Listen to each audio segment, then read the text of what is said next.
Existe, y siempre ha existido, una creencia generalizada en el destino, es decir, en un poder eterno e inescrutable que asigna fines definidos tanto a los individuos como a las naciones. Esta creencia ha surgido de una larga observación de los hechos de la vida. Los hombres son conscientes de que hay ciertos acontecimientos que no pueden controlar y que son impotentes para evitarlos. El nacimiento y la muerte, por ejemplo, son inevitables y muchos de los incidentes de la vida parecen igualmente inevitables.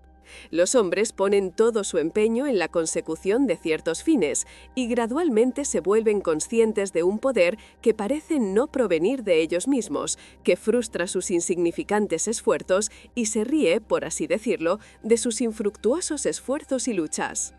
A medida que los hombres avanzan en la vida, aprenden a someterse, más o menos, a este poder dominante que no comprenden, percibiendo solo sus efectos en ellos mismos y en el mundo que les rodea, y lo llaman con diversos nombres, como Dios, Providencia, Destino, etc. Los hombres de contemplación, como los poetas y los filósofos, se hacen a un lado, por así decirlo, para observar los movimientos de este misterioso poder que parece elevar a sus favoritos por un lado y abatir a sus víctimas por el otro, sin referencia al mérito o demérito. Los más grandes poetas, especialmente los dramáticos, representan este poder en sus obras, tal como lo han observado en la naturaleza. Los dramaturgos griegos y romanos suelen representar a sus héroes conociendo de antemano su destino y poniendo medios para escapar de él, pero al hacerlo se ven envueltos ciegamente en una serie de consecuencias que provocan la fatalidad que intentan evitar.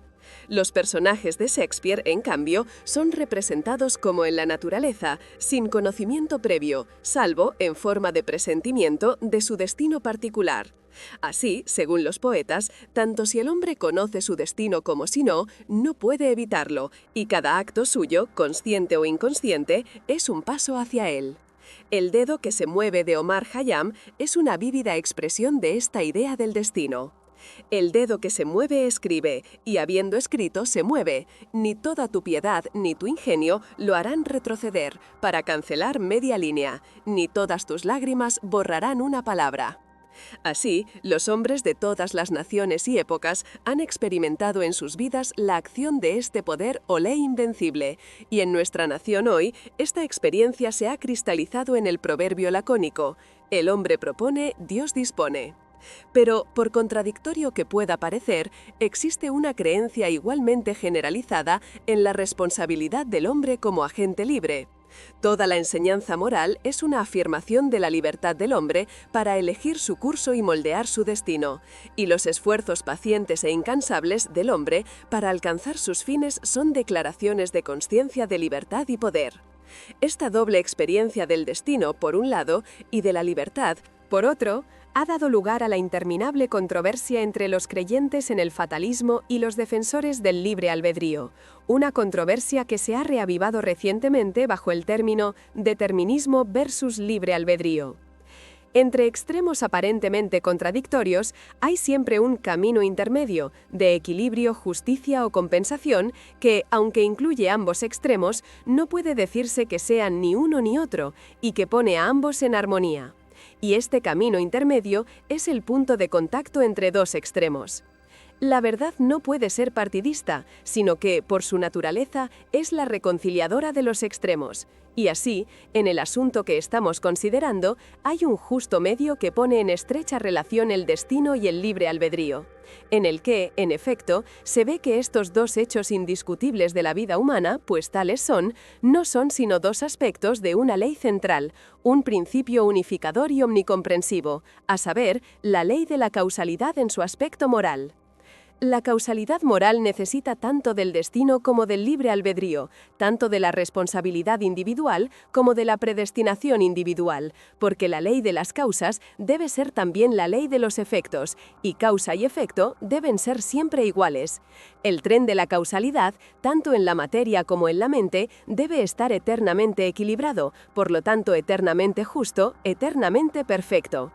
De este modo, puede decirse que cada efecto es una cosa predestinada, pero el poder predeterminante es una causa, y no el fiat de una voluntad arbitraria. El hombre se encuentra envuelto en el tren de la causalidad. Su vida se compone de causas y efectos. Es a la vez siembra y cosecha. Cada acto suyo es una causa que debe equilibrarse con sus efectos. Él elige la causa, esto es el libre albedrío. No puede elegir, alterar o evitar el efecto, esto es el destino.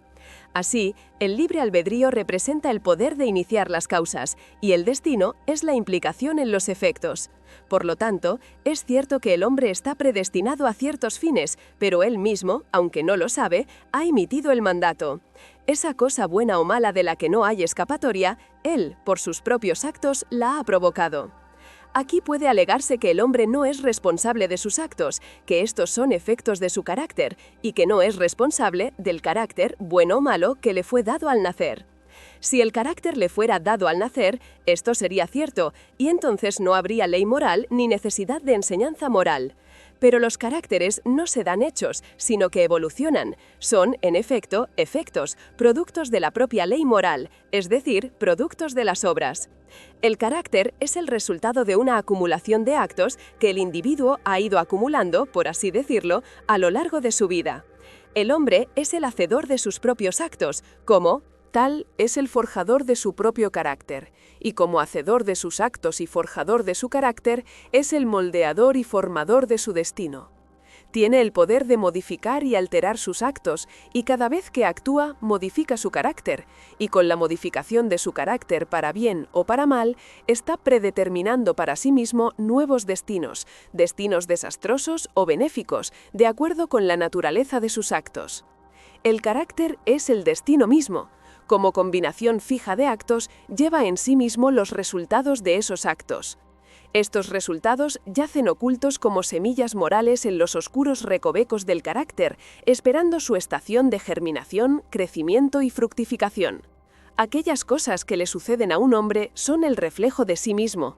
Aquel destino que le perseguía, del que era incapaz de escapar mediante el esfuerzo o de evitarlo mediante la oración, era el implacable demonio de sus propias malas acciones, exigiendo e imponiendo restitución. Aquellas bendiciones y maldiciones que le llegan sin ser solicitadas son los ecos reverberantes de los sonidos que él mismo emitió. Es este conocimiento de la ley perfecta que obra a través y por encima de todas las cosas, de la justicia perfecta que opera en y ajusta todos los asuntos humanos, lo que permite al hombre bueno amar a sus enemigos y elevarse por encima de todo odio, resentimiento y queja, porque sabe que solo los suyos pueden venir a él y que, aunque esté rodeado de perseguidores, sus enemigos no son más que los instrumentos ciegos de una retribución impecable. Y así no los culpa, sino que tranquilamente recibe sus cuentas y pacientemente paga sus deudas morales. Pero esto no es todo, no se limita a pagar sus deudas, sino que se cuida de no contraer más deudas. Se vigila a sí mismo y hace que sus actos sean intachables. Mientras paga las cuentas malas, va acumulando las buenas. Al poner fin a su propio pecado, pone fin al mal y al sufrimiento. Y ahora consideremos cómo opera la ley en instancias particulares en la realización del destino a través de las obras y el carácter. En primer lugar, examinaremos la vida presente, porque el presente es la síntesis de todo el pasado. El resultado neto de todo lo que un hombre ha pensado y hecho está contenido en él. Es notable que a veces el hombre bueno fracasa y el hombre sin escrúpulos prospera, un hecho que parece poner todas las máximas morales en cuanto a los buenos resultados de la rectitud fuera de cuenta, y debido a esto, muchas personas niegan la operación de cualquier ley justa en la vida humana, e incluso declaran que son principalmente los injustos los que prosperan. Sin embargo, la ley moral existe y no es alterada ni subvertida por conclusiones superficiales. Debe recordarse que el hombre es un ser cambiante y evolutivo. El hombre bueno no siempre fue bueno, el hombre malo no siempre fue malo. Incluso, en esta vida hubo un tiempo, en un gran número de casos, en que el hombre que ahora es justo fue injusto, en que el que ahora es bondadoso fue cruel, en que el que ahora es puro fue impuro. A la inversa, hubo un tiempo en esta vida, en un gran número de casos, cuando el que ahora es injusto era justo, cuando el que ahora es cruel era amable, cuando el que ahora es impuro era puro. Así, el hombre bueno que hoy se ve sorprendido por la calamidad está cosechando el resultado de su anterior siembra de maldad. Más tarde cosechará el feliz resultado de su actual siembra de bondad, mientras que el hombre malo está cosechando ahora el resultado de su anterior siembra de bondad. Más tarde cosechará el resultado de su actual siembra de maldad. Las características son hábitos mentales fijos, los resultados de los actos. Un acto repetido un gran número de veces se vuelve inconsciente o automático, es decir, parece repetirse sin ningún esfuerzo por parte de quien lo hace, de modo que le parece casi imposible no hacerlo, y entonces se ha convertido en una característica mental. He aquí un pobre hombre sin trabajo. Es honesto y no rehúye el trabajo. Quiere trabajar y no lo consigue. Se esfuerza y sigue fracasando. ¿Dónde está la justicia en su suerte? Hubo un tiempo en que este hombre tenía mucho trabajo, se sentía agobiado por él, lo eludía y anhelado en la facilidad. Pensaba en lo agradable que sería no tener nada que hacer, no apreciaba la bendición de su suerte. Su deseo de holgura se ve ahora satisfecho, pero el fruto que anhelaba y que creía tan dulce se ha convertido en cenizas en su boca. Ha alcanzado la condición que deseaba, es decir, no tener nada que hacer, y allí se ve obligado a permanecer hasta que haya aprendido completamente la lección. Y seguramente está aprendiendo que la facilidad habitual es degradante, que no tener nada que hacer es una condición de miseria, y que el trabajo es algo noble y bendito. Sus deseos y acciones anteriores le han llevado a donde está, y ahora su actual deseo de trabajar, su incesante búsqueda y petición de ello, traerá con la misma seguridad su propio resultado benéfico.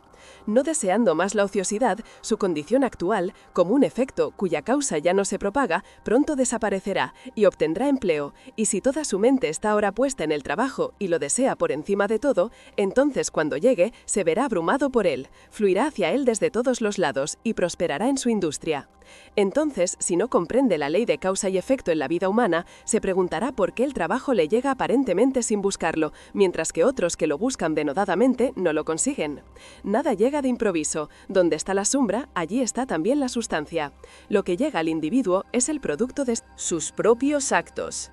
Así como la industria alegre conduce a una mayor industria y a una prosperidad creciente, y el trabajo eludido o emprendido con descontento conduce a un menor grado de trabajo y a una prosperidad decreciente. Así sucede con todas las variadas condiciones de la vida tal como las vemos. Son los destinos forjados por los pensamientos y las acciones de cada individuo en particular. Lo mismo ocurre con la gran variedad de caracteres, que son la maduración y el crecimiento maduro de la siembra de las acciones. Así como el individuo cosecha lo que siembra, la nación, al ser una comunidad de individuos, cosecha también lo que siembra. Las naciones se engrandecen cuando sus líderes son hombres justos, caen y se desvanecen cuando sus hombres justos fallecen. Los que están en el poder dan ejemplo, bueno o malo, a toda la nación. Grande será la paz y la prosperidad de una nación cuando surja en ella una línea de estadistas que, habiéndose establecido primero en una elevada integridad de carácter, dirijan las energías de la nación hacia el cultivo de la virtud y el desarrollo del carácter, sabiendo que solo a través de la industria personal, la integridad y la nobleza puede proceder la prosperidad nacional. Sin embargo, por encima de todo, está la gran ley, que con calma y con infalible justicia reparte a los mortales sus destinos fugaces, manchados de lágrimas o de sonrisas, el tejido de sus manos. La vida es una gran escuela para el desarrollo del carácter, y todos, a través de la lucha, el vicio y la virtud, el éxito y el fracaso, están aprendiendo lenta pero seguramente las lecciones de la sabiduría.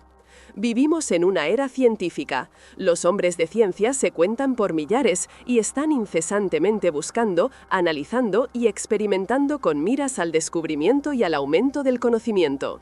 Las estanterías de nuestras bibliotecas, tanto públicas como privadas, están repletas de imponentes volúmenes sobre temas científicos, y los maravillosos logros de la ciencia moderna están siempre ante nosotros, ya sea en nuestros hogares o en nuestras calles, en el campo o en la ciudad, en la tierra o en el mar. Tendremos ante nosotros algún maravilloso dispositivo, algún logro reciente de la ciencia, para aumentar nuestra comodidad, aumentar nuestra velocidad o ahorrar el trabajo debajo de nuestras manos.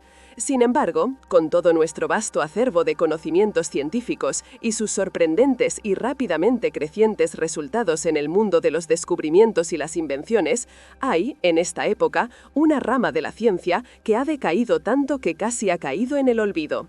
Una ciencia, no obstante, que es de mayor importancia que todas las demás ciencias juntas, y sin la cual toda ciencia no haría sino servir a los fines del egoísmo y ayudar a la destrucción del hombre. Me refiero a la ciencia del dominio de sí mismo. Nuestros científicos modernos estudian los elementos y fuerzas que están fuera de ellos mismos, con miras a el objeto de controlarlos y utilizarlos. Los antiguos estudiaban los elementos y las fuerzas que estaban dentro de ellos mismos, con el fin de controlarlos y utilizarlos.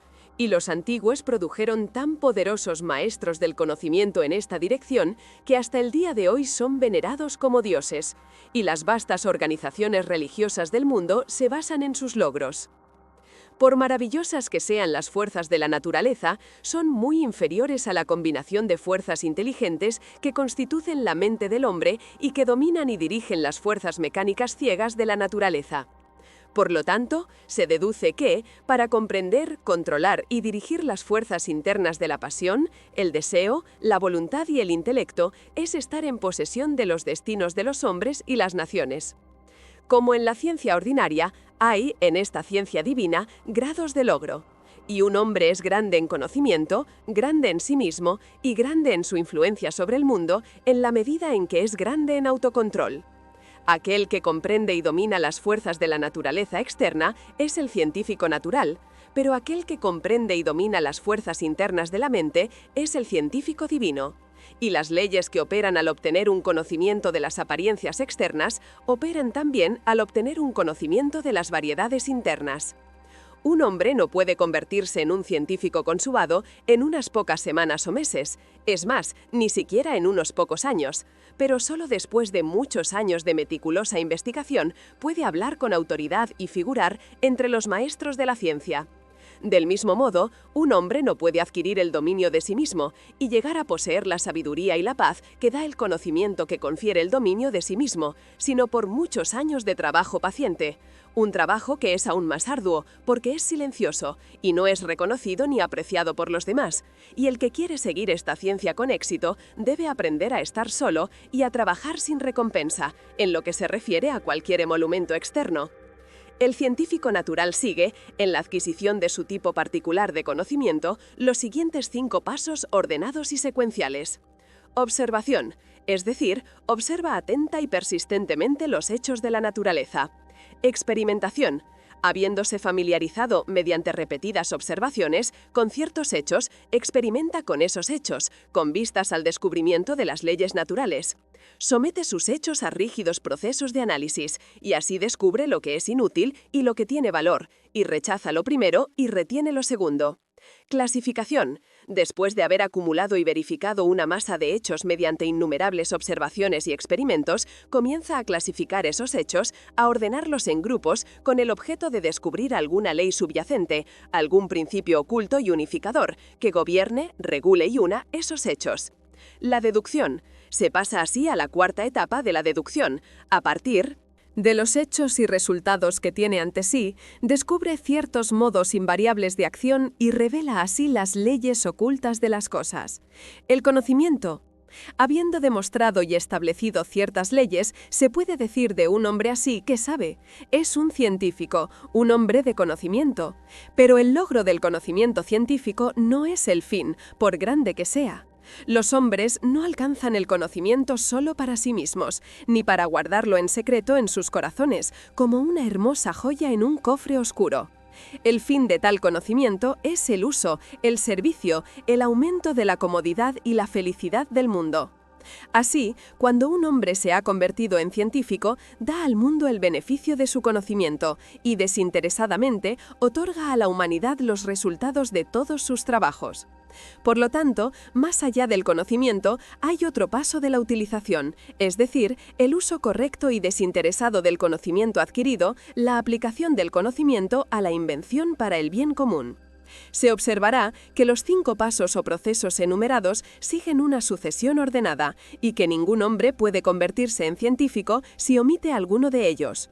Sin el primer paso de la observación sistemática, por ejemplo, ni siquiera podría entrar en el reino del conocimiento de los secretos de la naturaleza. Al principio, el buscador de tal conocimiento tiene ante sí un universo de cosas. Estas cosas no las entiende, muchas de ellas, de hecho, parecen estar irreconciliablemente opuestas unas a otras, y hay una aparente confusión. Pero siguiendo paciente y laboriosamente estos 5 procesos, descubre el orden, la naturaleza y las esencias de las cosas. Percibe la ley o leyes centrales que las unen en una relación armoniosa, y así pone fin a la confusión y la ignorancia. Al igual que el científico natural, el científico divino debe seguir, con la misma diligencia abnegada, 5 pasos progresivos para alcanzar el autoconocimiento, el autodominio. Estos 5 pasos son los mismos que los del científico natural, pero el proceso se invierte. La mente, en lugar de centrarse en las cosas externas, se vuelve sobre sí misma, y las investigaciones se llevan a cabo en el reino de la mente, de la propia mente, en lugar de en el de la materia. Al principio, el buscador del conocimiento divino se enfrenta a esa masa de deseos, pasiones, emociones, ideas e intelectos que se llama a sí mismo, que es la base de todas sus acciones y de la que procede su vida. Esta combinación de fuerzas invisibles, pero poderosas, aparece confusamente. Algunas de ellas están, aparentemente, en conflicto directo entre sí, sin ninguna apariencia o esperanza de reconciliación. Su mente, en su totalidad, también, con su vida que procede de esa mente, no parece tener ninguna relación equitativa con muchas otras mentes y vidas a su alrededor. Y en conjunto, hay una condición de dolor y confusión de la que le gustaría escapar.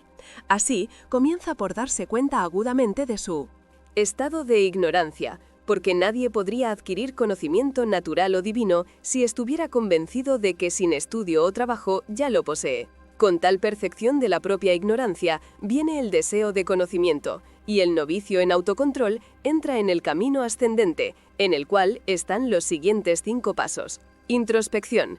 Esto coincide con la observación del científico natural. El ojo mental se vuelve como un reflector sobre las cosas internas de la mente, y sus procesos sutiles y siempre variables son observados y cuidadosamente anotados. Este apartarse de las gratificaciones egoístas, de las excitaciones de los placeres y ambiciones mundanos, para observar, con el objeto de comprender, la propia naturaleza, es el comienzo del autocontrol. Hasta entonces, el hombre se ha dejado llevar ciega e impotentemente por los impulsos de su naturaleza, mera criatura de las cosas y de las circunstancias, pero ahora pone freno a sus impulsos y, en lugar de ser controlado, comienza a controlar. Autoanálisis. Una vez observadas las tendencias de la mente, se las examina de cerca y se las somete a un rígido proceso de análisis. Las malas tendencias, las que producen efectos dolorosos, se separan de las buenas tendencias, las que producen efectos pacíficos, y las diversas tendencias, con las acciones particulares que producen y los resultados definidos que invariablemente surgen de estas acciones, son gradualmente captadas por el entendimiento, que por fin es capaz de seguirlas en su rápida y sutil interacción y profundas ramificaciones. Es un proceso de prueba y comprobación, y para el buscador, un periodo de ser probado y comprobado. Ajuste. En este momento, el estudiante práctico de las cosas divinas tiene claramente ante sí cada tendencia y aspecto de su naturaleza, hasta los impulsos más profundos de su mente y los motivos más sutiles de su corazón.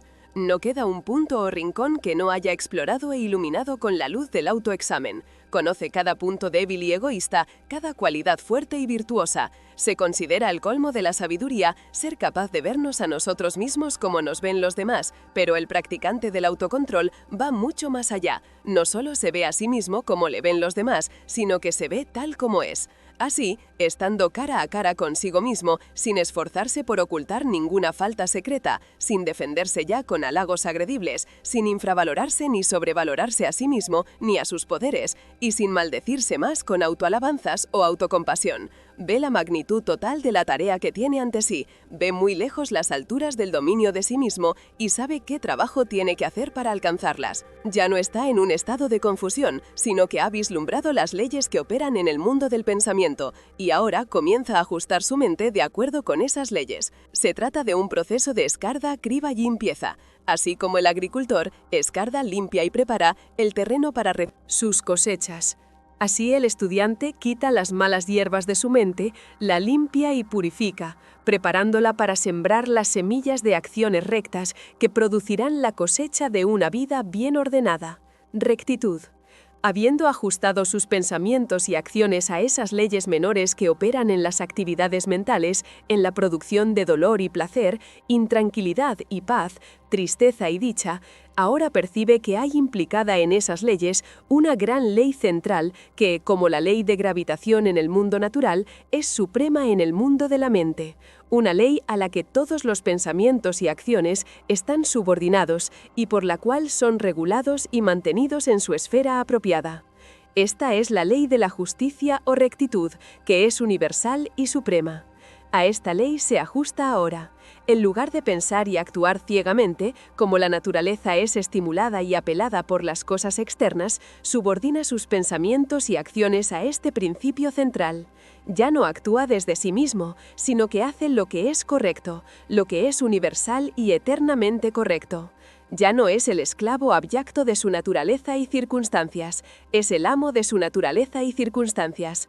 Ya no es llevado de aquí para allá por las fuerzas de su mente, sino que controla y guía esas fuerzas para la realización de sus propósitos. Así, teniendo su naturaleza bajo control y sujeción, no pensando pensamientos ni realizando acciones que se opongan a la ley justa y que, por lo tanto, esa ley anula con sufrimiento y derrota, se eleva por encima del dominio del pecado y la tristeza, la ignorancia y la duda, y es fuerte, tranquilo y pacífico. Conocimiento puro.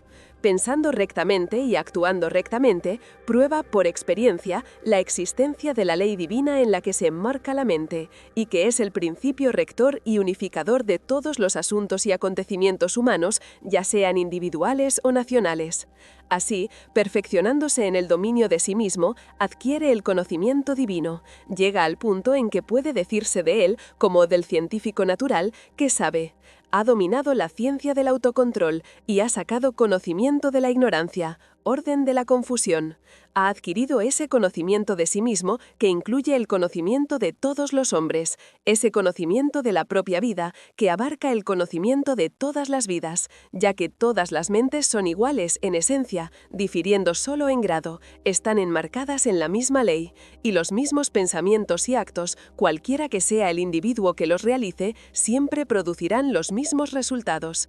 Pero este conocimiento divino que otorga la paz, como en el caso del científico natural, no se obtiene solo para uno mismo, porque si así fuera, el objetivo de la evolución se vería frustrado, y no está en la naturaleza de las cosas quedarse cortas en la maduración y el logro. Y de hecho, el que pensara obtener este conocimiento solo para su propia felicidad fracasaría con toda seguridad.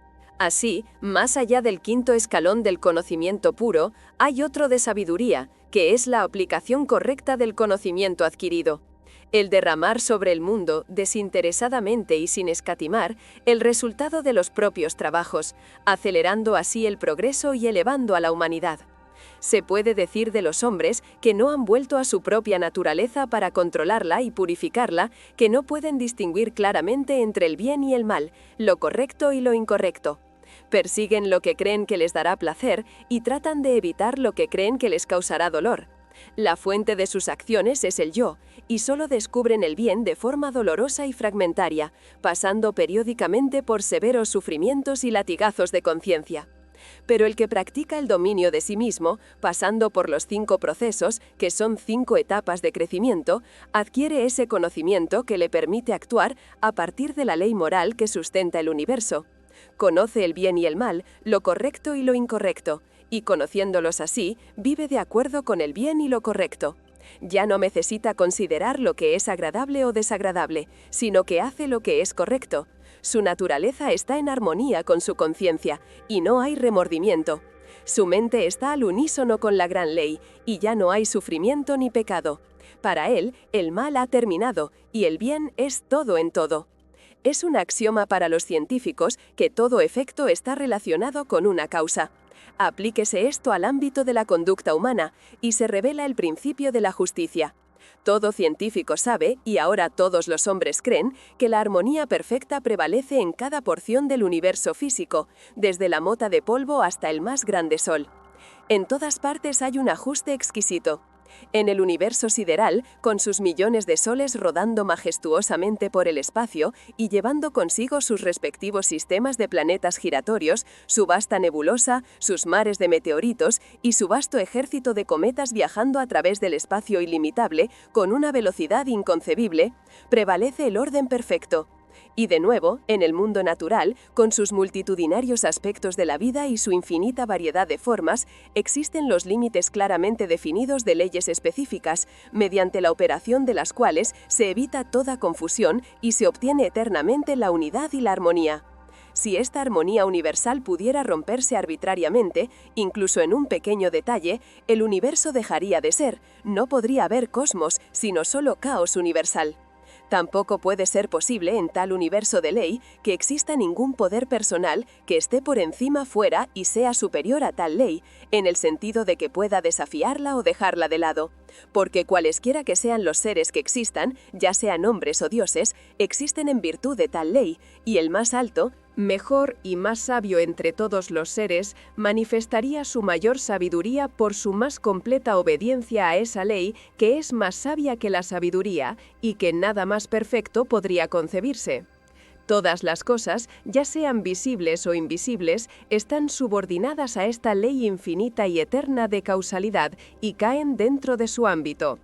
Así como todas las cosas visibles la obedecen, todas las cosas invisibles, los pensamientos y las acciones de los hombres, ya sean secretos o abiertos, no pueden escapar a ella. Haz el bien, se recompensa. Haz un mal, igual retribución debe hacerse. La justicia perfecta sostiene el universo. La justicia perfecta regula la vida y la conducta humanas. Todas las condiciones variables de la vida, tal como se dan en el mundo actual, son el resultado de esta ley que reacciona sobre la conducta humana. El hombre puede, y de hecho lo hace, elegir las causas que va a poner en funcionamiento, pero no puede cambiar la naturaleza de los efectos. Puede decidir qué pensamientos va a pensar y qué obras va a hacer, pero no tiene poder sobre los resultados de esos pensamientos y obras. Estos están regulados por la ley imperante. El hombre tiene todo el poder para actuar, pero su poder termina con el acto cometido. El resultado del acto no puede ser alterado, anulado o evadido, es irrevocable. Los malos pensamientos y actos producen condiciones de sufrimiento. Los buenos pensamientos y actos determinan condiciones de bienaventuranza. Así, el poder del hombre está limitado a, y su bienaventuranza o miseria está determinada por su propia conducta. Conocer esta verdad hace que la vida sea simple, llana e inconfundible, todos los caminos torcidos se enderezan, las alturas de la sabiduría se revelan y la puerta abierta a la salvación del mal y del sufrimiento se percibe y se entra en ella. La vida puede compararse a una suma aritmética. Es desconcertantemente difícil y compleja para el alumno que aún no ha captado la clave de su correcta solución, pero una vez que la ha percibido y se ha apoderado de ella, se vuelve tan asombrosamente simple como antes era profundamente desconcertante. Se puede tener una idea de esta relativa simplicidad y complejidad de la vida reconociendo y comprendiendo plenamente el hecho de que, si bien hay decenas y tal vez cientos de maneras en que una suma puede hacerse mal, solo hay una manera en que puede hacerse bien, y que cuando se encuentra esa manera correcta, el alumno sabe que es la correcta. Su perplejidad se desvanece y sabe que ha dominado el problema. Es cierto que el alumno, mientras hace su suma incorrectamente, puede, y frecuentemente lo hace, pensar que lo ha hecho correctamente, pero no está seguro. Su perplejidad sigue ahí, y si es un alumno serio y apto, reconocerá su propio error cuando se lo señale el maestro. Así en la vida, los hombres pueden pensar que viven correctamente mientras continúan por ignorancia viviendo mal, pero la presencia de la duda, la perplejidad y la infelicidad son indicaciones seguras de que aún no se ha encontrado el camino correcto. Hay alumnos tontos y descuidados que quisieran pasar una suma como correcta antes de haber adquirido un verdadero conocimiento de las cifras, pero el ojo y la habilidad del maestro detectan y exponen rápidamente la falacia. Así en la vida no puede haber falsificación de resultados. El ojo de la gran ley revela y expone. 2 veces 5 serán 10 por toda la eternidad, y ninguna cantidad de ignorancia, estupidez o engaño puede elevar el resultado a 11.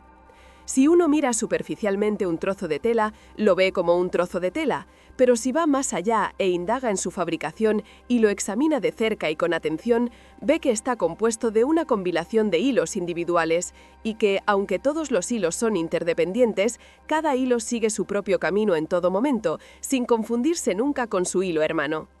Es esta ausencia total de confusión entre los hilos particulares lo que hace que la obra acabada sea un trozo de tela. Cualquier mezcla inarmónica de los hilos daría como resultado un manojo de desperdicios o un trapo inútil. La vida es como una pieza de tela, y los hilos que la componen son vidas individuales. Los hilos, aunque interdependientes, no se confunden entre sí. Cada uno sigue su propio curso. Cada individuo sufre y disfruta las consecuencias de sus propios actos, y no de los actos de otro. El curso de cada uno es simple y definido. El conjunto forma una complicada pero armoniosa combinación de secuencias. Hay acción y reacción, hecho y consecuencia, causa y efecto. Y la reacción, la consecuencia y el efecto, compensatorios, están siempre en proporción exacta con el impulso iniciador. Una pieza de tela duradera y satisfactoria no puede estar hecha de un material de mala calidad, y los hilos de pensamientos egoístas y malas acciones no producirán una vida útil y hermosa, una vida que se desgaste bien y que soporte una inspección minuciosa. Cada hombre hace o estropea su propia vida, no la hace ni la estropea su prójimo, ni nada externo a él. Cada pensamiento que tiene, cada acto que hace, es otro hilo, de mala calidad o genuino, tejido en el vestido de su vida, y así como él hace el vestido, así debe usarlo. No es responsable de los actos de su prójimo, no es el guardián de las acciones de su prójimo, solo es responsable de sus propios actos, es el guardián de sus propias acciones. El problema del mal subsiste en las propias malas acciones del hombre, y se resuelve cuando esas acciones son purificadas. Dice Rousseau: «Hombre, no busques más el origen del mal, tú mismo eres su origen». El efecto nunca puede divorciarse de la causa, nunca puede ser de naturaleza distinta de la causa. Emerson dice: «La justicia no se pospone, una equidad perfecta ajusta el equilibrio en todas las partes de la vida». Y hay un sentido profundo en el que causa y efecto son simultáneos y forman un todo perfecto. Así, en el instante en que un hombre piensa, digamos, un pensamiento cruel o hace un acto cruel, en ese mismo instante ha herido su propia mente. No es el mismo hombre que era en el instante anterior. Es un poco más vil y un poco más infeliz. Y un número de tales pensamientos y actos sucesivos produciría un hombre cruel y desdichado. Lo mismo se aplica a lo contrario. El pensamiento de un pensamiento bondadoso o hacer una acción bondadosa, una nobleza inmediata y la felicidad lo acompañan. El hombre es mejor de lo que era antes, y un número de tales acciones produciría un alma grande y dichosa. Así, la conducta humana individual determina, por la impecable ley de causa y efecto, el mérito o demérito individual, la grandeza o mezquindad individual, la felicidad o desdicha individual. Lo que un hombre piensa, eso hace. Lo que hace, eso es. Si está perplejo, infeliz, inquieto o desdichado, que se mire a sí mismo, porque allí y en ninguna otra parte está la fuente de todos sus problemas. El cultivo de la firmeza y estabilidad de carácter, que comúnmente se denomina fuerza de voluntad, es uno de los principales deberes del hombre, ya que su posesión es esencialmente necesaria para su bienestar temporal y eterno. La firmeza de propósito está en la raíz de todos los esfuerzos exitosos, ya sea en las cosas mundanas o espirituales, y sin ella el hombre no puede ser más que desdichado y dependiente de otros para el apoyo que debería encontrarse dentro de sí mismo. El misterio que ha sido arrojado alrededor del tema del cultivo de la voluntad por aquellos que anuncian vender consejos ocultos sobre el asunto por tantos dólares debe ser evitado y disipado, porque nada podría estar más alejado del secreto y el misterio que los métodos prácticos por los cuales solo la fuerza de voluntad puede ser desarrollada. El verdadero camino del cultivo de la voluntad solo se encuentra en la vida cotidiana común del individuo, y es tan obvio y sencillo que la mayoría, buscando algo complicado y misterioso, lo pasa por alto. Un poco de pensamiento lógico pronto convencerá a un hombre de que no puede ser débil y fuerte al mismo tiempo, que no puede desarrollar una voluntad más fuerte mientras sigue siendo esclavo de indulgencias débiles, y que por lo tanto el camino directo y único hacia esa mayor fuerza es asaltar y conquistar sus debilidades. Todos los medios para el cultivo de la voluntad están ya a mano en la mente y en la vida del individuo. Residen en el lado débil de su carácter, atacando y venciendo el cual se desarrollará la necesaria fuerza de voluntad. Quien haya logrado captar esta verdad simple y preliminar percibirá que toda la ciencia del cultivo de la voluntad está totalmente alrededor de todos los actos y deberes de la persona. Todos los esfuerzos para el cultivo de la voluntad están aún más a nuestra mano en la vida cotidiana del individuo y pueden ser desarrollados a lo largo de todos los aspectos de su vida. Voluntad se encarna en las 7 reglas siguientes: romper con los malos hábitos, formar buenos hábitos, prestar escrupulosa atención al deber del momento presente, haz enérgicamente y de inmediato lo que haya que hacer, vive según las reglas, controla la lengua, controlar la mente. Cualquiera que medite seriamente y practique diligentemente las reglas anteriores no dejará de desarrollar la pureza de propósito y el poder de voluntad que le permitirán hacer frente con éxito a todas las dificultades y atravesar triunfalmente todas las emergencias. Se verá que el primer paso es romper con los malos hábitos. No es tarea fácil, exige grandes esfuerzos o una sucesión de esfuerzos, y es por medio de tales esfuerzos que la voluntad puede ser vigorizada y fortificada. Si uno se niega a dar el primer paso, no puede aumentar su fuerza de voluntad, porque al someterse a un mal hábito, debido al placer inmediato que proporciona, uno pierde el derecho a gobernarse a sí mismo y es hasta ahora un esclavo débil. Quien evita así la autodisciplina y busca secretos ocultos para ganar fuerza de voluntad con poco o ningún esfuerzo, se engaña a sí mismo y debilita la fuerza de voluntad que ya posee. El aumento de la fuerza de voluntad que se obtiene al vencer los malos hábitos permite iniciar los buenos hábitos, porque, mientras que vencer un mal hábito solo requiere fuerza de voluntad, crear uno nuevo requiere una dirección inteligente de la voluntad. Para ello, un hombre debe ser mentalmente activo y enérgico, y debe mantener una vigilancia constante sobre sí mismo. A medida que un hombre logra perfeccionarse en la segunda regla, no le será muy difícil observar la tercera, la de prestar escrupulosa atención al deber del momento presente. La minuciosidad es un paso ineludible en el desarrollo de la voluntad. La negligencia es señal de debilidad. Se debe aspirar a la perfección, incluso en la tarea más pequeña, no dividiendo la mente, sino prestando toda la atención a cada tarea por separado, tal como se presenta, se adquiere gradualmente la unicidad de propósito y la intensa concentración de la mente, dos poderes mentales que dan peso y valor al carácter y traen reposo y alegría a su poseedor. La cuarta regla, la de hacer vigorosamente y de inmediato lo que haya que hacer, es igualmente importante. La ociosidad y una voluntad fuerte no pueden ir juntas, y la dilación es una barrera total para la adquisición de una acción resuelta. No hay que dejar nada para otro momento, ni siquiera unos minutos. Lo que debe hacerse ahora, debe hacerse ahora. Esto parece poca cosa, pero tiene una gran importancia. Conduce a la fuerza, al éxito y a la paz. El hombre que ha de manifestar una voluntad cultivada debe también vivir según ciertas reglas fijas. No debe gratificar ciegamente sus pasiones e impulsos, sino que debe educarlos en la obediencia. Debe vivir según principios y no según pasiones. Debe decidir qué comerá, beberá y vestirá, y no comerá, beberá ni vestirá. ¿Cuántas comidas hará al día? ¿Y a qué horas las hará? ¿A qué hora se acostará? ¿Y a qué hora se levantará? Debe establecer reglas para el correcto gobierno de su conducta en cada departamento de su vida y debe adherirse religiosamente a ellas. Vivir libre e indiscriminadamente, comiendo y bebiendo y complaciéndose sensualmente a la llamada del apetito y la inclinación, es ser un mero animal y no un hombre con voluntad y razón. La bestia en el hombre debe ser azotada y disciplinada y sometida, y esto solo puede hacerse entrenando la mente y la vida en ciertas reglas fijas de conducta correcta. El santo alcanza la santidad no violando sus motos, y el hombre que vive según reglas buenas y fijas es fuerte para cumplir su propósito. La sexta regla, la del control de la lengua, debe ser practicada hasta que uno tenga perfecto dominio de su habla, de modo que no pronuncie nada con mal humor, ira, irritabilidad o con mala intención. El hombre de voluntad fuerte no permite que su lengua corra irreflexivamente y sin freno. Todas estas 6 reglas, si se practican fielmente, conducirán a la séptima, que es la más importante de todas: controlar correctamente la mente. El dominio de sí mismo es la cosa más esencial de la vida y, sin embargo, la menos comprendida. Pero el que pacientemente practique las reglas aquí expuestas, poniéndolas en práctica en todos sus caminos y empresas, aprenderá, por su propia experiencia y esfuerzos, a controlar y entrenar su mente, y a ganar con ello la corona suprema de la hombría, la corona de una voluntad perfectamente equilibrada.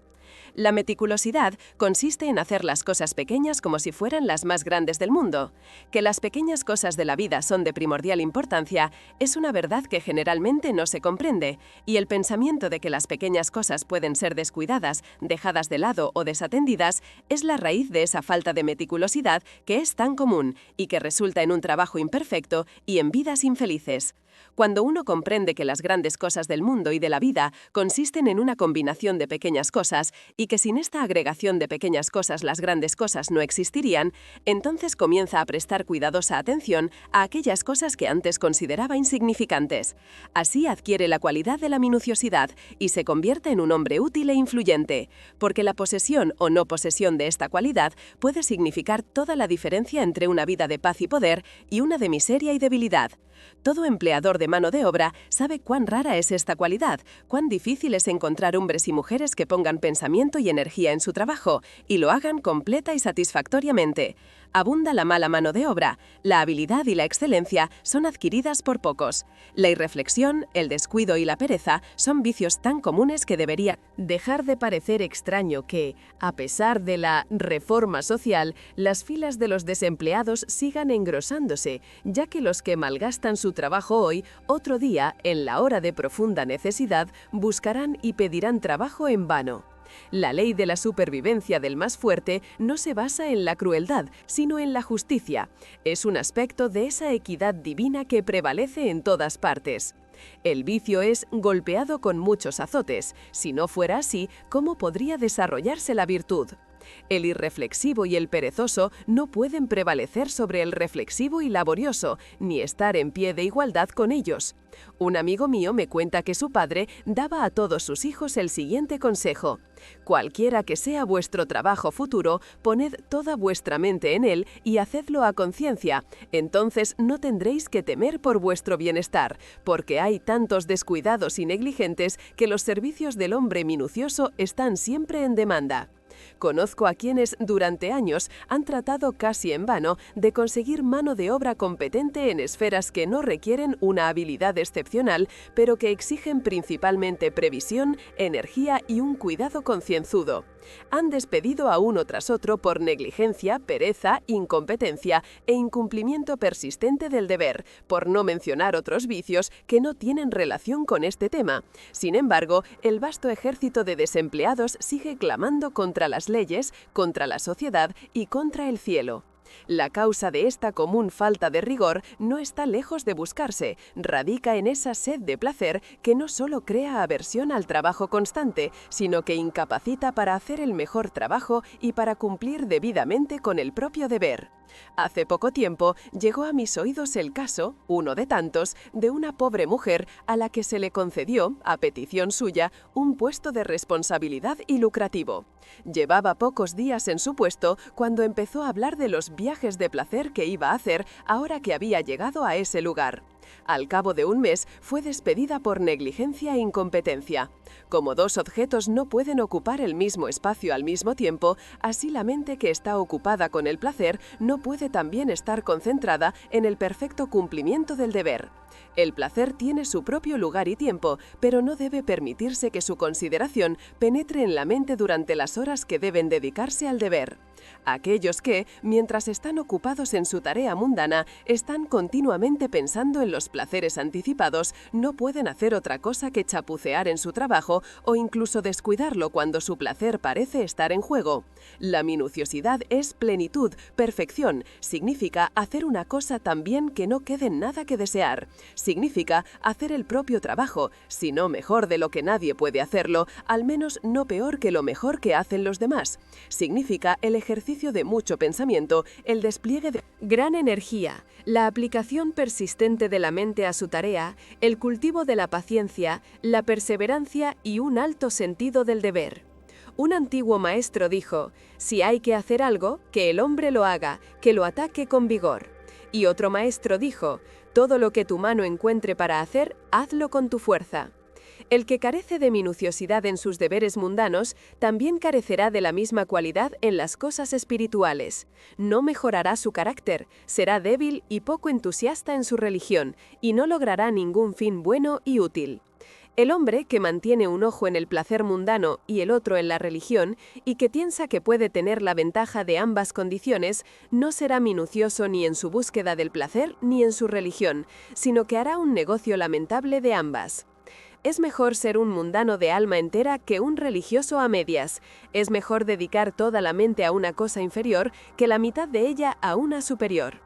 Es preferible ser minucioso, aunque sea en una dirección mala o egoísta, que ineficaz y remilgado en las buenas direcciones, porque la minuciosidad conduce más rápidamente al desarrollo del carácter y a la adquisición de la sabiduría, acelera el progreso y el desenvolvimiento, y mientras conduce a los malos a algo mejor, estimula a los buenos a cotas cada vez más altas de utilidad y poder.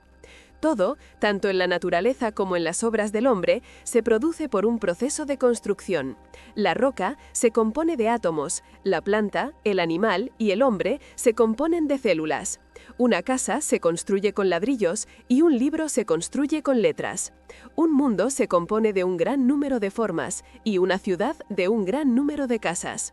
Las artes, las ciencias y las instituciones de una nación se construyen con el esfuerzo de los individuos. La historia de una nación es la construcción de sus hechos. El proceso de construcción requiere el proceso alternativo de destrucción.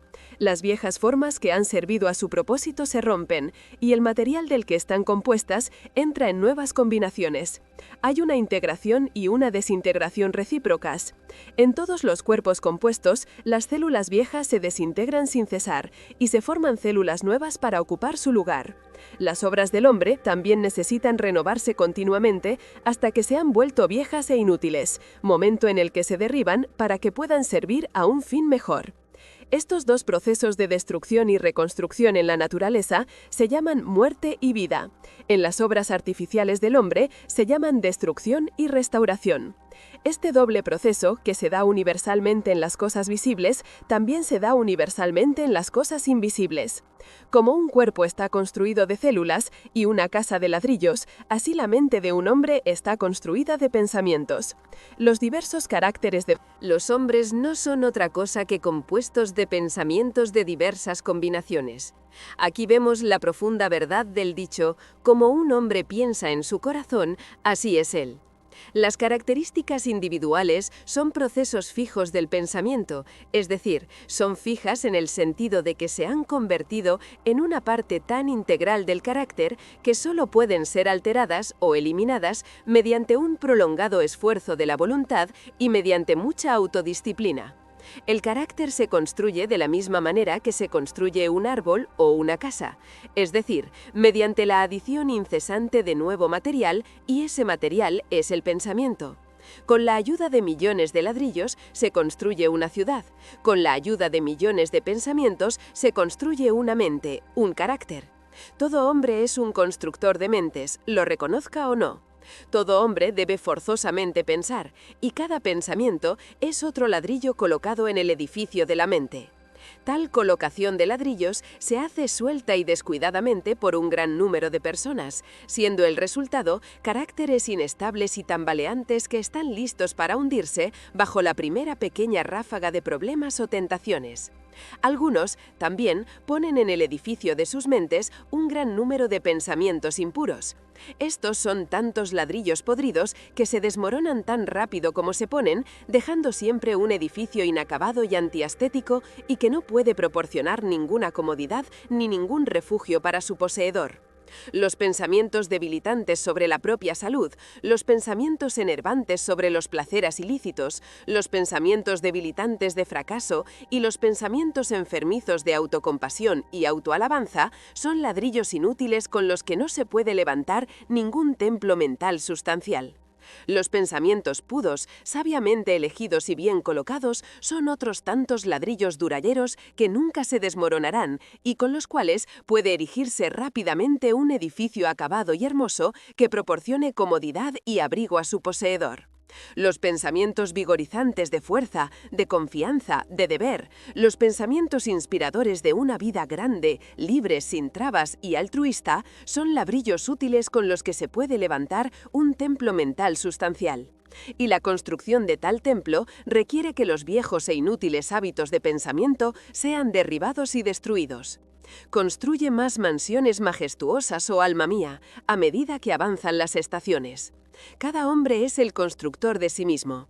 Si es el ocupante de un tugurio de una mente que deja entrar las lluvias de muchos problemas y a través del cual soplan los vientos agudos de las decepciones que se repiten a menudo, que se ponga a trabajar para construir una mansión más noble que le proporcione una mejor protección contra esos elementos mentales.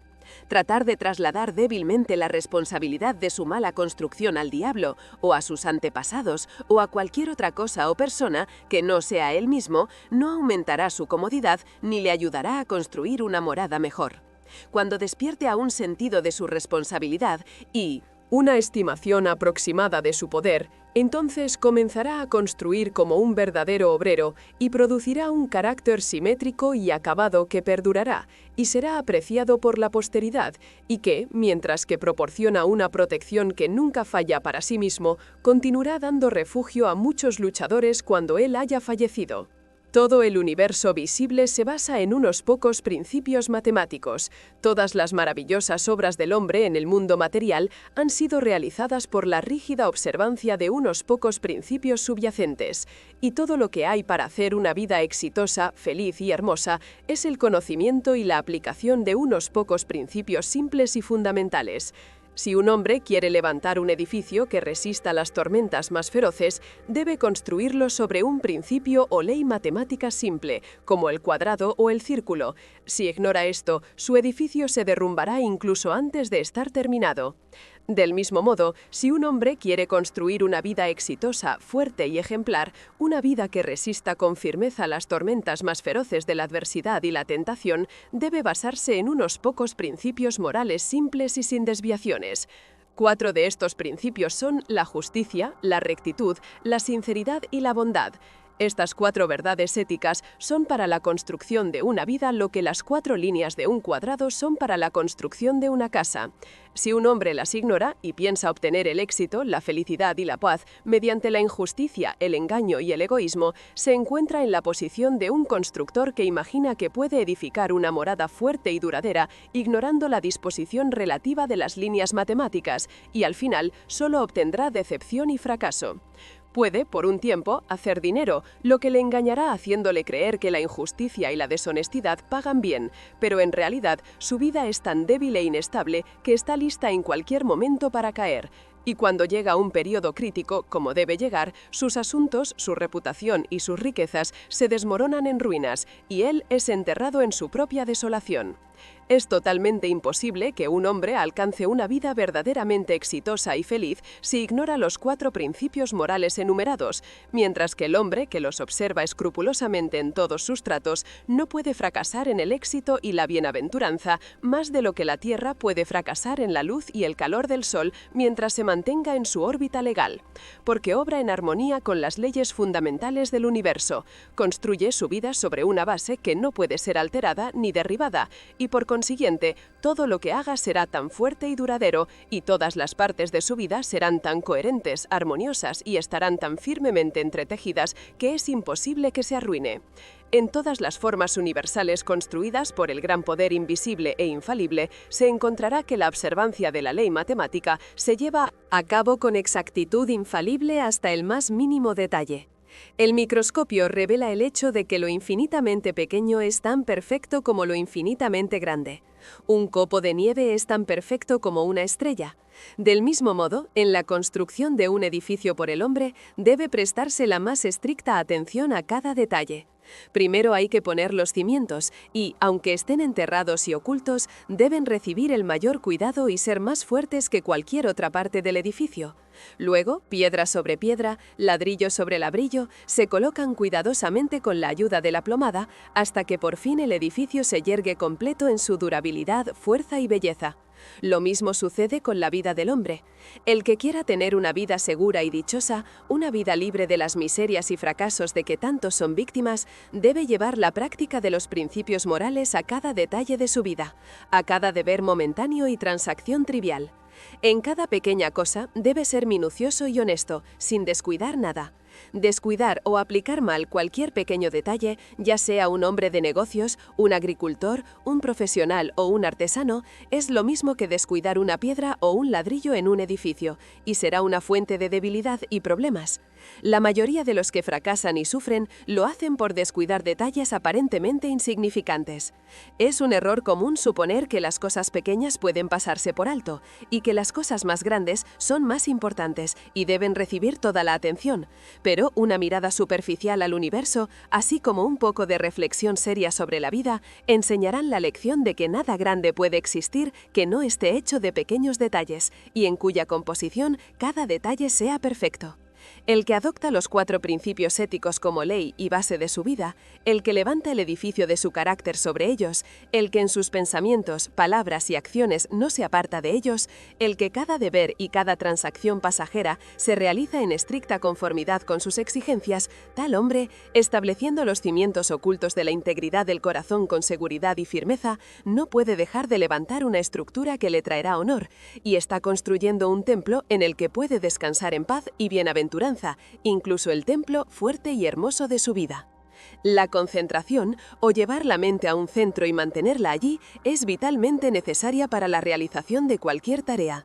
Es el padre de la minuciosidad y la madre de la excelencia. Como facultad, no es un fin en sí misma, sino una ayuda para todas las facultades, para todo trabajo. No es un fin en sí misma, pero es una fuerza que sirve a todos los fines. Como el vapor en la mecánica, es una fuerza dinámica en la maquinaria de la mente y en las funciones de la vida. La facultad es una posesión común, aunque en su perfección es rara, al igual que la voluntad y la razón son posesiones comunes, aunque una voluntad perfectamente equilibrada y una razón completa son posesiones raras. Y el misterio que algunos escritores místicos modernos han arrojado a su alrededor es totalmente superfluo. Todo hombre de éxito, cualquiera que sea la dirección de su éxito, practica la concentración, aunque no sepa nada de ella como materia de estudio. Cada vez que uno se absorbe en un libro o en una tarea, o se extasia en la devoción o es asiduo en el deber, la concentración, en mayor o menor grado, entra en juego. Muchos libros que pretenden dar instrucciones sobre la concentración hacen de su práctica y adquisición un fin en sí mismo. No hay camino más seguro ni más rápido para su destrucción. Fijar los ojos en la punta de la nariz, en el picaporte de una puerta, en un cuadro, en un símbolo místico o en el retrato de un santo, o centrar la mente en el ombligo, en la glándula pineal o en algún punto imaginario del espacio, he visto todos estos métodos seriamente aconsejados en obras sobre este tema. Con el objeto de adquirir concentración, es como tratar de nutrir el cuerpo meramente moviendo la mandíbula como en el acto de comer, sin tomar alimento. Tales métodos impiden el fin que persiguen, conducen hacia la dispersión y no hacia la concentración, hacia la debilidad y la imbecilidad y no hacia el poder y la inteligencia. He conocido a quienes han malgastado, mediante estas prácticas, la medida de concentración que poseían al principio, y se han convertido en presa de una mente débil y errante. La concentración es una ayuda para hacer algo, no es hacer algo en sí misma. Una escalera no tiene valor en sí misma, sino solo en la medida en que nos permite alcanzar algo que no podríamos alcanzar de otro modo. Del mismo modo, la concentración es lo que permite a la mente realizar con facilidad lo que de otro modo sería imposible lograr, pero por sí misma es algo muerto y no una realización viva. La concentración está tan entretejida con los usos de la vida que no puede separarse del deber, y quien intente adquirirla aparte de su tarea, de su deber, no solo fracasará, sino que disminuirá, y no aumentará, su control mental y su capacidad ejecutiva, y así se hará cada vez menos apto para tener éxito en sus empresas. En la tarea del momento están todos los medios para cultivar la concentración, ya sea la adquisición del conocimiento divino o el barrido de un suelo, sin recurrir a métodos que no tienen relación práctica con la vida, porque ¿qué es la concentración sino llevar una mente bien controlada a la realización de lo que debe hacerse? El que hace su trabajo sin rumbo, de manera apresurada o irreflexiva, y recurre a sus métodos de concentración artificiales, a su picaporte, su cuadro o su extremidad nasal, con el fin de obtener lo que imagina que es una especie de poder místico, pero que es una cualidad muy ordinaria y práctica, aunque puede derivar hacia la locura, y conocí a un hombre que se volvió loco por estas prácticas, no aumentará la firmeza de su mente. El gran enemigo de la concentración, y por lo tanto de toda habilidad y poder, es un valor vacilante, errante e indisciplinado en sí mismo, pero solo en la medida en que nos permite alcanzar algo que no podríamos alcanzar de otro modo. Del mismo modo, la concentración es lo que permite a la mente realizar con facilidad lo que de otro modo sería imposible lograr, pero por sí misma es algo muerto y no un logro vivo.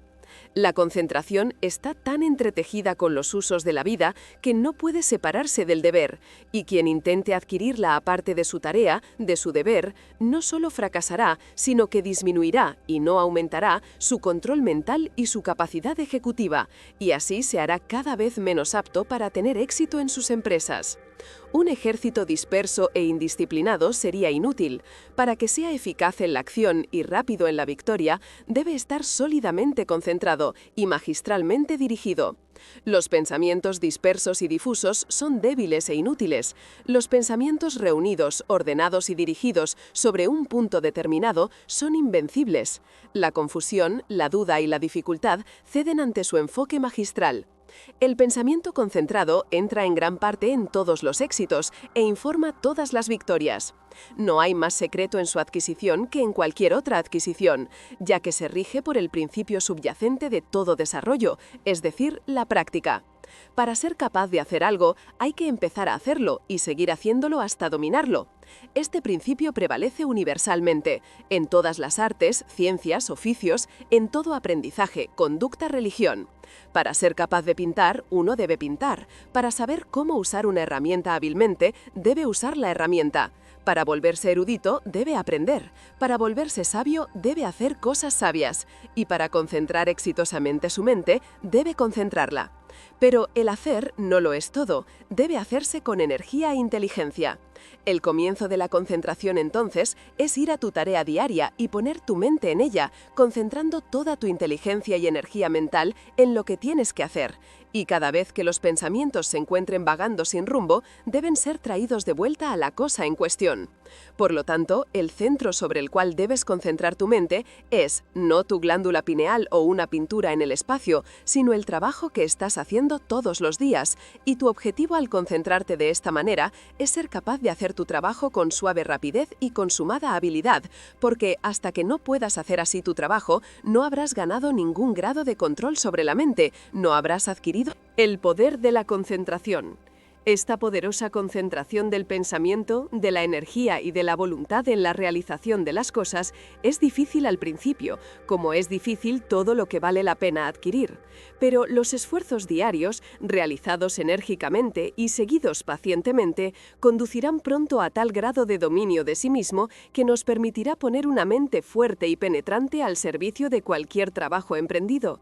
Una mente que comprenderá rápidamente todos los detalles del trabajo y dispondrá de ellos con exactitud y prontitud. De este modo, a medida que aumenta su capacidad de concentración, incrementará su utilidad en el esquema de las cosas y aumentará su valor para el mundo, invitando así a oportunidades más nobles y abriendo la puerta a deberes más elevados. También experimentará la alegría de una vida más amplia y plena. En el proceso de concentración existen las 4 etapas siguientes: atención, contemplación, Abstracción, actividad en reposo. Al principio, los pensamientos se detienen y la mente se fija en el objeto de la concentración, que es la tarea en cuestión, esto es, atención. A continuación, la mente se despierta en un pensamiento vigoroso sobre la forma de proceder con la tarea, esto es, la contemplación. La contemplación prolongada conduce a una condición de la mente en la que las puertas de los sentidos están todas cerradas contra la entrada de distracciones externas, los pensamientos están envueltos en y única e intensamente centrados en el trabajo en cuestión, esto es, abstracción. La mente, así centrada en la cogitación profunda, alcanza un estado en el que el máximo de trabajo se lleva a cabo con el mínimo de fricción, esto es, la actividad en reposo. La atención es la primera etapa en todo trabajo exitoso. Los que carecen de ella fracasan en todo. Tales son los perezosos, los irreflexivos, los indiferentes y los incompetentes. Cuando la atención es seguida por un despertar de la mente al pensamiento serio, entonces se alcanza la segunda etapa. Para asegurar el éxito en todas las empresas mundanas ordinarias, no es necesario ir más allá de estas dos etapas. Las alcanzan, en mayor o menor grado, todo ese gran ejército de trabajadores hábiles y competentes que lleva a cabo el trabajo del mundo en sus múltiples departamentos, y solo un número comparativamente pequeño alcanza la tercera etapa de abstracción, porque cuando se alcanza la abstracción, hemos entrado en la esfera del genio. En las dos primeras etapas, el trabajo y la mente están separados y el trabajo se realiza más o menos laboriosamente y con un cierto grado de fricción. Pero en la tercera etapa se produce un matrimonio del trabajo con la mente, hay una fusión, una unión, y los dos se convierten en uno. Entonces hay una eficiencia superior con menos trabajo y fricción. En la perfección de las dos primeras etapas, la mente está objetivamente comprometida y es fácilmente sacada de su centro por las vistas y sonidos externos, pero cuando la mente ha alcanzado la perfección en la abstracción, se logra el método subjetivo de trabajo, a diferencia del objetivo. El pensador es entonces ajeno al mundo exterior, pero está vivamente vivo en sus operaciones mentales. En efecto, esta abstracción es una especie de sueño de vigilia, pero su semejanza con un sueño termina con el estado subjetivo. No existe en las operaciones mentales de ese estado, en el cual, en lugar de la confusión del sueño, hay un orden perfecto, una penetrante visión y una amplia gama de comprensión. Quien quiera que alcance la perfección en la abstracción, manifestará genialidad en la obra particular en la que se centre su mente.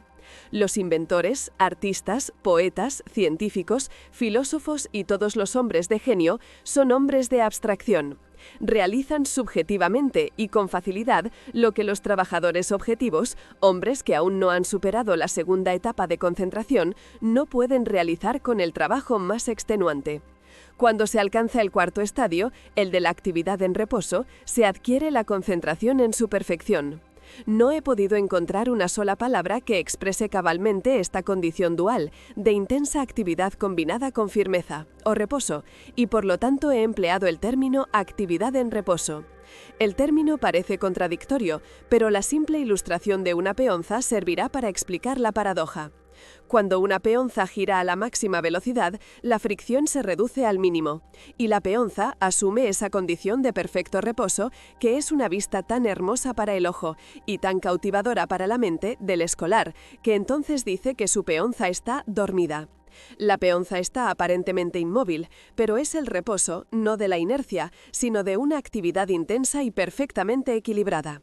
De la misma manera, la mente que ha adquirido una concentración perfecta se encuentra, cuando está ocupada en esa intensa actividad del pensamiento que da como resultado un trabajo productivo del más alto tipo, en un estado de tranquilo aplomo y sereno reposo.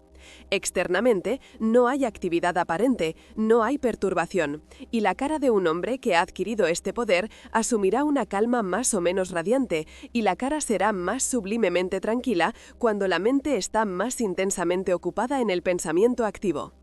Cada etapa de la concentración tiene su poder particular. Así, la primera etapa, cuando se perfecciona, conduce a la utilidad. La segunda conduce a la destreza, la habilidad, el talento. La tercera conduce a la originalidad y el genio, mientras que la cuarta conduce a la maestría y el poder, y hace líderes y maestros de los hombres. En el desarrollo de la concentración también, como en todos los objetos de crecimiento, las etapas siguientes encarnan las precedentes en su totalidad. Así, en la contemplación, la atención está contenida. En la abstracción, tanto la atención como la contemplación están encarnadas, y quien ha alcanzado la última etapa pone en juego en el acto de la contemplación las 4 etapas. El que se ha perfeccionado en la concentración es capaz, en cualquier momento, de llevar sus pensamientos a un punto sobre cualquier asunto y buscar en él con la fuerte luz de una comprensión activa. Puede tanto tomar una cosa como dejarla con igual deliberación. Ha aprendido a utilizar sus facultades de pensamiento con fines fijos y a guiarlas hacia fines definidos. Es un hacedor inteligente de cosas y no un débil vagabundo entre pensamientos caóticos. La decisión, la energía, el estado de alerta, así como la deliberación, el juicio y la gravedad acompañan al hábito de la concentración, y ese vigoroso entrenamiento mental que implica su cultivo conduce, a través de una utilidad y un éxito cada vez mayores en las ocupaciones mundanas, hacia esa forma superior de concentración llamada meditación, en la que la mente se ilumina divinamente y adquiere el conocimiento celestial.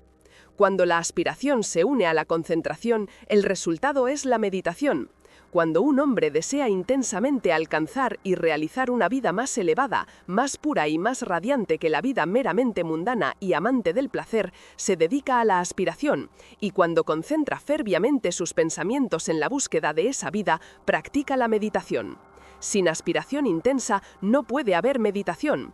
El letargo y la indiferencia son fatales para su práctica. Cuanto más intensa sea la naturaleza de un hombre, más fácilmente encontrará la meditación y con más éxito la practicará. Una naturaleza ardiente escalará más rápidamente las alturas de la verdad en la meditación, cuando sus aspiraciones se hayan despertado lo suficiente. La concentración es necesaria para el éxito mundano, la meditación es necesaria para el éxito espiritual. La habilidad y el conocimiento mundanos se adquieren mediante la concentración. La habilidad y el conocimiento espirituales se adquieren mediante la meditación. Por la concentración, un hombre puede escalar las más altas alturas del genio, pero no puede escalar las alturas celestiales de la verdad. Para lograr esto, debe meditar. Mediante la concentración, un hombre puede adquirir la maravillosa comprensión y el vasto poder de un César. Mediante la meditación, puede alcanzar la sabiduría divina y la paz perfecta de un Buda. La perfección de la concentración es el poder, la perfección de la meditación es la sabiduría. Por la concentración, los hombres adquieren habilidad en la realización de las cosas de la vida, en la ciencia, el arte, el comercio, etc. Pero por la meditación adquieren habilidad en la vida misma, en la vida correcta, la iluminación, la sabiduría, etc. Los santos, los sabios, los salvadores, los hombres sabios y los maestros divinos son los productos acabados de la meditación sagrada. Las 4 etapas de la concentración se ponen en juego en la meditación. La diferencia entre los dos poderes es de dirección y no de naturaleza. La meditación es, por tanto, concentración espiritual, la focalización de la mente en su búsqueda del conocimiento divino, la vida divina, la intensa permanencia en el pensamiento de la verdad. Así, un hombre aspira a conocer y realizar, por encima de todas las cosas, la verdad. Entonces presta atención a la conducta, a la vida, a la autopurificación. Prestando atención a estas cosas, pasa a la contemplación seria de los hechos, los problemas y el misterio de la vida. Contemplando así, llega a amar la verdad tan plena e intensamente como para quedar totalmente absorto en ella. La mente se aleja de sus divagaciones en una multitud de deseos y, resolviendo uno por uno los problemas de la vida, realiza esa profunda unión con la verdad que es el estado de abstracción. Y así, absorto en la verdad, existe ese equilibrio y aplomo de carácter, esa acción divina en reposo, que es la calma y la paz permanentes de una mente emancipada e iluminada. La meditación es más difícil de practicar que la concentración, porque implica una autodisciplina mucho más severa que la que se obtiene en la concentración. Un hombre puede practicar la concentración sin purificar su corazón y su vida, mientras que el proceso de purificación es inseparable de la meditación. El objeto de la meditación es la iluminación divina, el logro de la verdad, y por lo tanto está entrelazado con la pureza práctica y la rectitud. Así, aunque al principio el tiempo dedicado a la meditación real es breve, quizás solo media hora por la mañana temprano, el conocimiento adquirido en esa media hora de vívida aspiración y pensamiento concentrado se plasma en la práctica durante todo el día.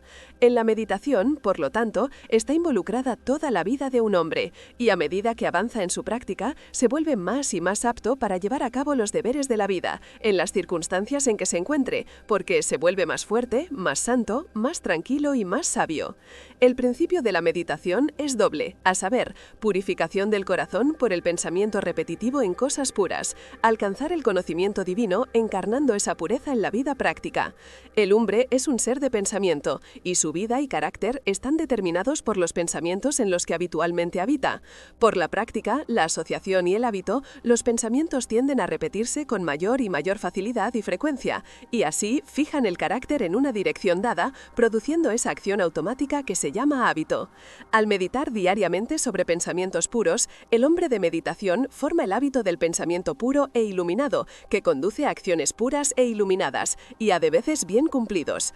Por la repetición incesante de pensamientos puros, al final se convierte en uno con esos pensamientos, y es un ser purificado, manifestando su logro en acciones puras en una vida serena y sabia. La mayoría de los hombres viven en una serie de deseos, pasiones, emociones y especulaciones conflictivas, y hay inquietud, incertidumbre y tristeza. Pero cuando un hombre comienza a entrenar su mente en la meditación, gradualmente obtiene el control sobre este conflicto interno, al enfocar sus pensamientos en un principio central. De este modo, se rompen los viejos hábitos de pensamiento y acción impuros y erróneos, y se forman los nuevos hábitos de pensamiento y acción puros e iluminados. El hombre se reconcilia cada vez más con la verdad y se produce una armonía y un discernimiento crecientes, una perfección y una paz cada vez mayores. Una poderosa y elevada aspiración hacia la verdad va siempre acompañada de un agudo sentido del dolor, la brevedad y el misterio de la vida, y hasta que no se alcanza esta condición mental, la meditación es imposible. La mera meditación o pasar el tiempo soñando ociosamente, hábitos a los que se aplica frecuentemente la palabra meditación, están muy lejos de la meditación en el elevado sentido espiritual que atribuimos a esa condición. Es fácil confundir el ensueño con la meditación. Este es un error fatal que debe ser evitado por quien se esfuerza en meditar. Los dos no deben confundirse. El ensueño es una ensoñación en la que el hombre cae. La meditación es un pensamiento fuerte y resuelto en el que el hombre se eleva. El ensueño es fácil y placentero. La meditación es al principio difícil y fastidiosa. El ensueño prospera en la indolencia y el lujo. La meditación surge del esfuerzo y la disciplina. El ensueño es primero seductor, luego sensual. La meditación es primero prohibitiva, luego provechosa y después pacífica. El ensueño es peligroso, socava el autocontrol. La meditación es protectora, establece el autocontrol. Hay ciertos signos por los que uno puede saber si está ensoñando o meditando. Los indicios del ensueño son: deseo de evitar el esfuerzo, deseo de experimentar los placeres del sueño, un creciente disgusto por los propios deberes mundanos, un deseo de eludir las propias responsabilidades mundanas, miedo a las consecuencias, deseo de conseguir dinero con el menor esfuerzo posible, falta de autocontrol. Los indicios de la meditación son: aumento de la energía tanto física como mental, esfuerzo denodado en pos de la sabiduría, una disminución de la irritabilidad en el cumplimiento del deber, una determinación fija de cumplir fielmente todas las responsabilidades mundanas, liberación del miedo, indiferencia hacia las riquezas, posesión de autocontrol. Hay ciertos tiempos, lugares y condiciones en y bajo los cuales es imposible meditar, otros en los que es difícil meditar y otros en los que la meditación se hace más accesible, y estos, que deben conocerse y observarse cuidadosamente, son los siguientes. Tiempos, lugares y condiciones en que la meditación es imposible. Durante o inmediatamente después de las comidas, en lugares de recreo, en lugares concurridos, al caminar rápidamente, mientras está tumbado en la cama por la mañana, mientras fuma, mientras se está tumbado en el sofá o en la cama para relajarse física o mentalmente. Momentos, lugares y condiciones en los que la meditación es difícil. Por la noche, en una habitación lujosamente amueblada, sentado en un asiento blando y mullido, con ropa alegre, en compañía, cuando el cuerpo está cansado, si el cuerpo recibe demasiada comida. Momentos, lugares y condiciones en que es mejor meditar. Muy temprano por la mañana, inmediatamente antes de las comidas, en soledad, al aire libre o en una habitación amueblada de forma sencilla, mientras se está sentado en un asiento duro, cuando el cuerpo está fuerte y vigoroso, cuando el cuerpo está modesta y sencillamente vestido. De las instrucciones anteriores se desprende que la facilidad, el lujo y la indulgencia, que inducen al ensueño, dificultan la meditación y cuando se pronuncian con fuerza, la hacen imposible. Mientras que el esfuerzo, la disciplina y la abnegación, que disipan el ensueño, hacen que la meditación sea comparativamente fácil. El cuerpo, también, no debe estar ni sobrealimentado ni hambriento, ni harapiento ni ostentosamente vestido. No debe estar cansado, sino en su punto más alto de energía y fuerza, ya que mantener la mente concentrada en un tren de pensamientos sutiles y elevados requiere un alto grado de energía tanto física como mental. A menudo, la aspiración puede despertarse mejor y la mente renovarse en la meditación mediante la repetición mental de un precepto elevado, una frase hermosa o un verso de poesía. De hecho, la mente que está preparada para la meditación adoptará instintivamente esta práctica. La mera repetición mecánica carece de valor e incluso es un obstáculo. Las palabras repetidas deben ser tan aplicables a la propia condición que se las medite con amor y con devoción concentrada. De esta manera, la aspiración y la concentración se combinan armoniosamente para producir, sin esfuerzo indebido, el estado de meditación. Todas las condiciones arriba mencionadas son de la mayor importancia en las primeras etapas de la meditación y deben ser cuidadosamente anotadas y debidamente observadas por todos los que se esfuerzan por adquirir la práctica. Y aquellos que siguen fielmente las instrucciones y que se esfuerzan y perseveran, no dejarán de recoger, a su debido tiempo, la cosecha de pureza, sabiduría, bienaventuranza y paz, y seguramente comerán de los dulces frutos de la santa meditación. La dispersión es debilidad, la concentración es poder, la destrucción es un proceso de dispersión, la preservación es un proceso de unión. Las cosas son útiles y los pensamientos son poderosos en la medida en que sus partes están fuerte e inteligentemente concentradas.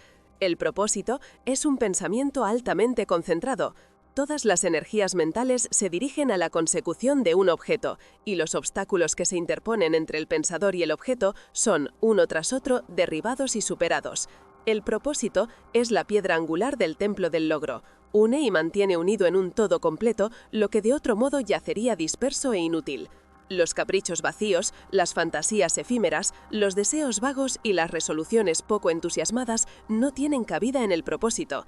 En la determinación sostenida de lograr hay un poder invencible que se traga todas las consideraciones inferiores y marcha directo a la victoria. Todos los hombres de éxito son hombres de propósito, se aferran a una idea, a un proyecto, a un plan y no lo abandonan. Lo acarician, lo meditan, lo cuidan y lo desarrollan.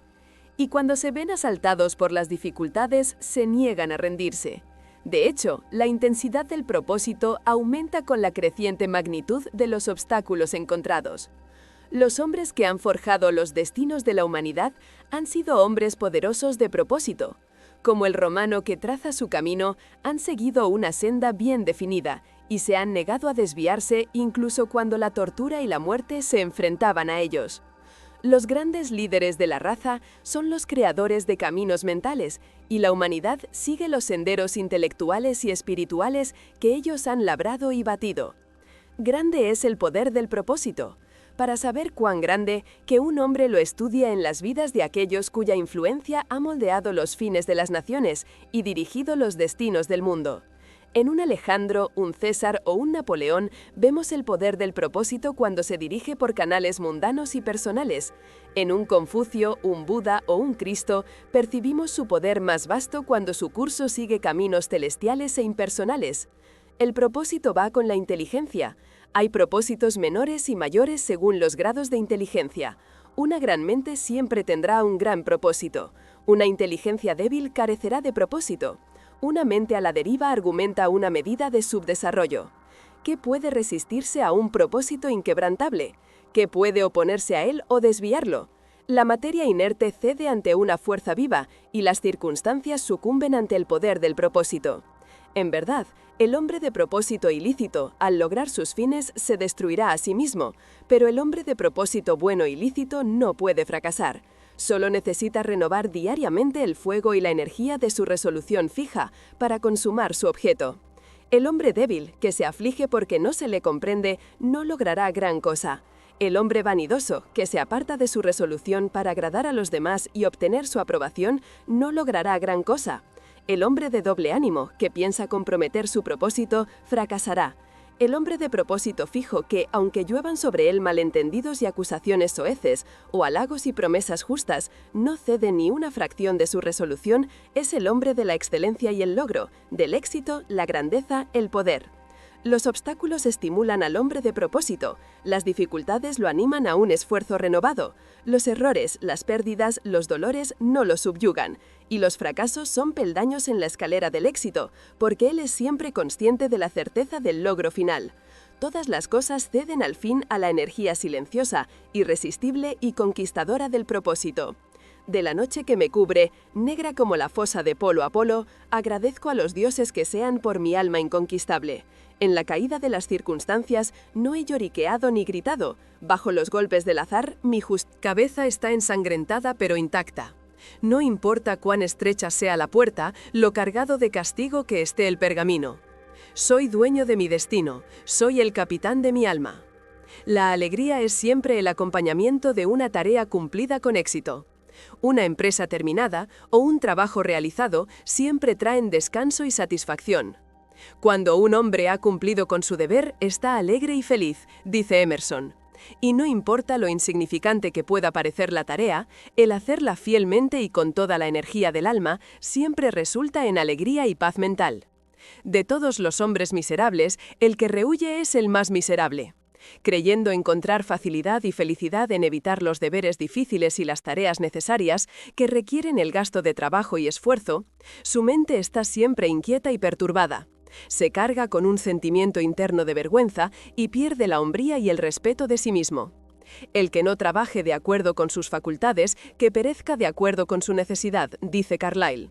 Y es una ley moral que el hombre que evita el deber y no trabaja en toda la medida de su capacidad, en realidad perece. En primer lugar en su carácter y en último lugar en su cuerpo y circunstancias. Vida y acción son sinónimos, e inmediatamente que un hombre trata de escapar al esfuerzo, ya sea físico o mental, ha comenzado a decaer. Por otra parte, los enérgicos aumentan su vida por el pleno ejercicio de sus facultades, por la superación de las dificultades y por llevar a término las tareas que exigen el uso extenuante de la mente o de los músculos. Qué feliz se siente un niño cuando domina por fin una lección escolar que le ha costado tanto trabajo. El atleta, que ha entrenado su cuerpo a través de largos meses o años de disciplina y esfuerzo, es ricamente bendecido por el aumento de su salud y fuerza. Y se encuentra con el regocijo de sus amigos cuando lleva a casa el premio del campo de la competencia. Después de muchos años de trabajo ingrato, el corazón del erudito se alegra con las ventajas y poderes que otorga el aprendizaje. El hombre de negocios, luchando incesantemente con dificultades e inconvenientes, se ve ampliamente recompensado con la feliz seguridad de un éxito bien ganado. Y el horticultor, luchando vigorosamente contra la terca tierra, se sienta por fin a comer de los frutos de su trabajo. Cada logro exitoso, incluso en las cosas mundanas, es recompensado con su propia medida de alegría. Y en las cosas espirituales, la alegría que sobreviene a la perfección del propósito es segura, profunda y duradera. Grande es la alegría del corazón, aunque inefable, cuando, después de innumerables y aparentemente infructuosos intentos, algún defecto arraigado en el carácter es por fin expulsado para no molestar más a su antigua víctima y al mundo. El luchador por la virtud, el que se dedica a la santa tarea de forjar un carácter noble, saborea a cada paso de la conquista sobre sí mismo una alegría que no vuelve a abandonarle, sino que se convierte en parte integrante de su naturaleza espiritual. Toda la vida es una lucha. Tanto fuera como dentro hay condiciones contra las que el hombre debe luchar. Su propia existencia es una serie de esfuerzos y logros, y su derecho a permanecer entre los hombres como una unidad útil de la humanidad depende de la medida de su capacidad para luchar con éxito con los elementos de la naturaleza exterior o con los enemigos de la virtud y la verdad interior. Se exige del hombre que continúe esforzándose por conseguir cosas mejores, una mayor perfección, logros más y más elevados, y de acuerdo con la medida de su obediencia a esta exigencia, el ángel de la alegría espera sobre sus pasos y le sirve, porque aquel que está ansioso por aprender, deseoso de saber y que se esfuerza por lograr, encuentra la alegría que canta eternamente en el corazón del universo. El hombre debe esforzarse primero en las cosas pequeñas, luego en las más grandes y después en las más grandes todavía, hasta que al fin esté preparado para hacer el esfuerzo supremo y luchar por la realización de la verdad, logrando lo cual realizará la alegría eterna. El precio de la vida es el esfuerzo, la cumbre del esfuerzo es el logro, la recompensa del logro es la alegría. Bienaventurado el hombre que lucha contra su propio egoísmo. Él saboreará en su plenitud la alegría del logro. Y eso es todo de momento. No olvides suscribirte y darle a la campanita para estar al corriente de nuevo contenido. ¡Hasta pronto!